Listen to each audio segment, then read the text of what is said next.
හෙළ වෙදකම කිව්වම අපේ හිතට එන්නේ පුදුම හිතන දේවල් නේද? ඉතින් අද අපි කතා කරන්න යන්නේ ඒ වගේ පුදුම සහගත පරස්පරයක් ගැන. ඒ තමයි දුරුදුරු ගස. හිතලා බලන්න අල්ලන්නවත් බැරි තරම් භයානක ගහක ලෙඩ සුව කරන රහසක් හැංගිලා තියෙන්න පුළුවන්ද? අත තිබ්බ ගමන් හැම කසන ඇඟට විස වෙන්න පුරුවන් ශාකයක් කොහොමද අපේ පාරම්පරික වෙදකමේ මේ තරම් වැදගත් වෙන්නේ? අන්න ඒක තමයි අපි අද හොයලා බලන අභිරහස.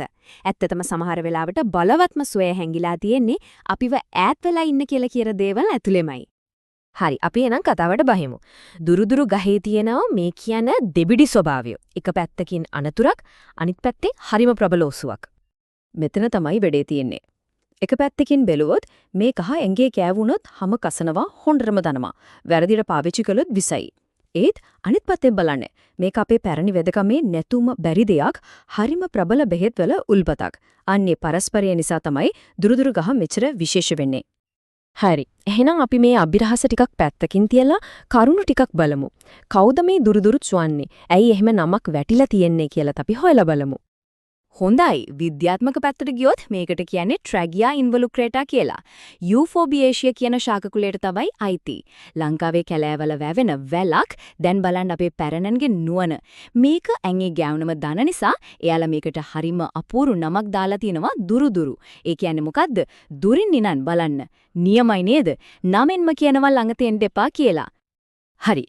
එහෙනම් බලමු ඉතිහාසය දිහා පොඩ්ඩක් හැරිලා. අපේ පැරණෝ මේ ගහ මොන ලෙඩවලටද බෙහෙතක් විදියට පාවිච්චි කළේ? ඇත්තටම මේකෙන් ගන්න පුළුවන් ප්‍රයෝජන ගොඩ දැක්කම පුදුම හිතෙනවා. මේක හරියට එක ගහක තියෙන ෆාමසියක් වගේ. බලන්නකෝ උණ ඇඟේ උෂ්ණත්වය අඩු කරන්න, බඩේ අජීර්ණ, වාතාමාරු වලට, ලේ පිරිසුදු කරන්න, හැමේ ලෙඩවලට බෙහෙත් කරන්න විතරක් නෙවෙයි, දියවැඩියාව පාලනය කරන්නත් උදව් වෙනවා කියලා තමයි විශ්වාස කරන්නේ. වැදගත්ම දේ තමයි මේ ගහේ කොළ, මුල්, කඳ මේ හැමදේම බෙහෙතක්. හරි. මොකටද පාවිච්චි කළේ කියලා අපි දැන් දන්නවා. එහෙනම් ඊළඟ ප්‍රශ්නය තමයි කොහොමද මේක හැදුවේ? මේ විසගහ ලෙඩ සුව කරන ආරක්ෂිත බෙහෙතක් බවට පත් කරන්න අපේ වෙද මහත්තුරු මොන වගේ ක්‍රමද පාවිච්චි කළේ? මේක නිකම්ම නෙවෙයි කරන්නේ ඒකත් එක කලාවක්. ප්‍රධාන ක්‍රම 3ක් ගැන සඳහන් වෙනවා. පළවෙනි එක කැඳක් විදිහට. කොළ ටික වතුරේ තම්බලා උණට බඩේ අමාරු වලට බෙහෙත් කැඳක් හදනවා. දෙවෙනි ක්‍රමය තමයි පත්තුවක් විදිහට. කොළ ටික අඹරලා පොල් තෙල් එක කලවම් කරලා හන්දිපත් වේදනාවට හැමේ ප්‍රශ්නවලට ගානවා. තුන්වෙනියට තෙල් හදනවා.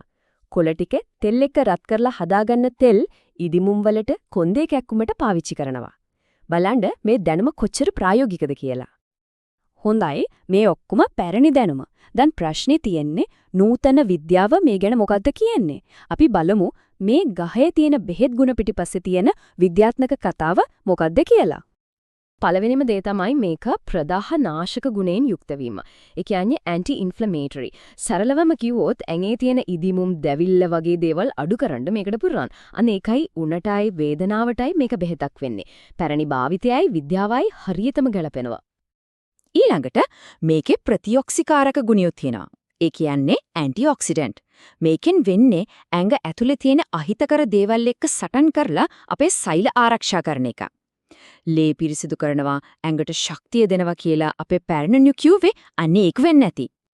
අන්තිමට මේකේ ක්ෂුද්‍ර ජීවි නාශක. එහෙමත් නැත්නම් ඇන්ටි මයික්‍රෝබියල් ගුණයක් තියෙනවා.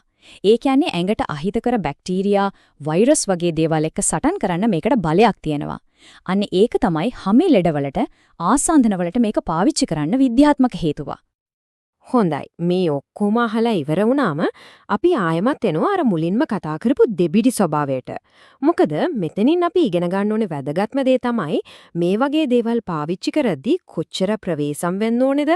ඒ වගේම ඒ ගැන දන්න කෙනෙක්ගේ දැනුම කොච්චර වටිනවද කියන එක. ඉතින් අන්තිමට මතක තියාගන්න ඕනම දේ තමයි මේ ශාකයේ විෂ සහිතයි හරියටම හරියන මාත්‍රාවෙන් ඒ වගේම මේ ගැන හොඳට දන්න පළපුරුදු වෙද මහත්තයෙක්ගේ උපදෙස් ඇතුව විතරක් පාවිච්චි කරන්න ඕනේ.